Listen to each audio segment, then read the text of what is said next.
سابق وزیر و مشیر حکومت آزاد کشمیر کیپٹن ریٹائرڈ سرفراز خان کی بااصول، باکردار اور بے باک سیاست آج بھی ان کو زندہ و جاوید رکھے ہوئے ہے۔ یہی وجہ ہے کہ سالوں بعد بھی ان کے چاہنے والوں میں اضافہ ہو رہا ہے۔ 20 مارچ 1934 کو بوا کلاں چکسواری میں پیدا ہوئے۔ ابتدائی تعلیم بوا کلاں پرائمری اسکول اور مڈل اور میٹرک کی تعلیم ہائی اسکول ڈڈیال سے حاصل کی۔ محمد سرفراز خان کے والد چودھری شاہ محمد نے میٹرک کے بعد محمد سرفراز کو فوج میں بھرتی کروا دیا۔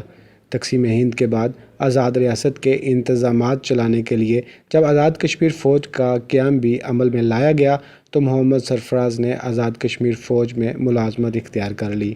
آزاد کشمیر فوج کی تنخواہیں پاکستانی فوج کے نصف کے برابر تھیں۔ محمد سرفراز اور ان کے دیگر ہم خیال ساتھیوں نے اس پر آواز اٹھائی اور 1960 کی مشہور زمانہ تحریک کے روئیں رواں رہے۔ تحریک کامیاب ہوئی اور فوج کی تنخواہوں میں اضافہ کیا گیا۔ 150 کے لگ بھگ افراد جنہوں نے فوج میں رہ کر احتجاجی تحریک میں حصہ لیا تھا کے مطالبات تسلیم کر لیے گئے، تاہم سب کو ریٹائرمنٹ لینے کو کہا گیا تو کیپٹن سرفراز خان سمیت تمام دیگر افراد فوج سے ریٹائر ہو گئے۔ ریٹائرمنٹ کے بعد وہ روزنامہ نوائے وقت کے ساتھ منسلک ہو گئے اور صحافت کو ایک مشن کے طور پر اپنایا۔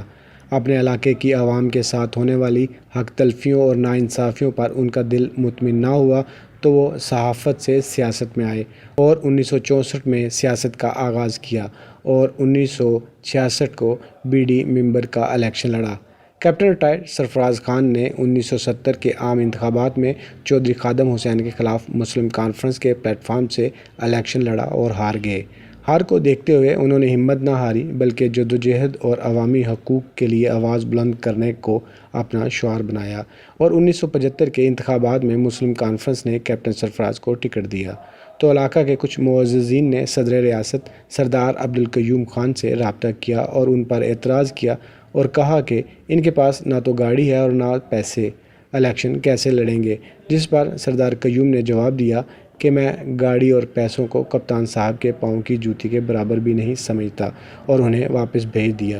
1975 کے انتخابات میں کیپٹن سرفراز بھاری اکثریت سے جیت گئے۔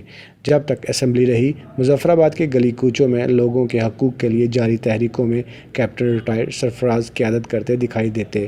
ایک جانب اپنے حلقے کی نمائندگی کرتے، دوسری طرف مسلم کانفرنس کا پرچم تھامے رکھا اور تیسری طرف دارالحکومت مظفر آباد کے لوگوں کی آواز بھی بنے رہے۔ 1981 میں میرپور کے حقوق غصب کیے جانے کے خلاف کیپٹن ریٹائرڈ سرفراز خان نے آواز اٹھائی اور تاریخی تحریک چلائی جس کی پاداش میں انہیں قید و بند کی صورتیں برداشت کرنا پڑیں۔ 1985 کے انتخابات میں کیپٹن ریٹائرڈ سرفراز اگرچہ ہار گئے تاہم منتخب وزیر اعظم سردار سکندر حیات نے انہیں مشیر حکومت بنایا۔ 1991 کے انتخابات کے بعد آپ نے وزیر خزانہ، جنگلات، امداد باہمی ترقیات کے قلمدان سنبھالے۔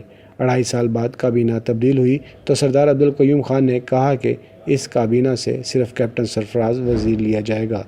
مسلسل دن رات کی محنت اور کام کے بوجھ کی وجہ سے آپ کی صحت روز روبہ زوال ہو رہی تھی۔ بالآخر 8 جون 2012 کو خالق حقیقی سے جا ملے۔ کیپٹن ریٹائرڈ سرفراز خان دنیا فانی سے رخصت ہو چکے مگر ان کی سیاسی اور سماجی خدمات، سیاسی کارکنوں کے ساتھ ان کی محبت اور نظریہ تحریک آزادی کشمیر کے لیے ان کی انتھک محنت صدیوں یاد رکھی جائے گی۔ یہی وجہ ہے کہ سیاسی ورکر کپتان سرفراز کو کسی جماعت کا نہیں بلکہ تمام جماعتوں کا قیمتی اثاثہ اور مشعل راہ سمجھتے ہیں۔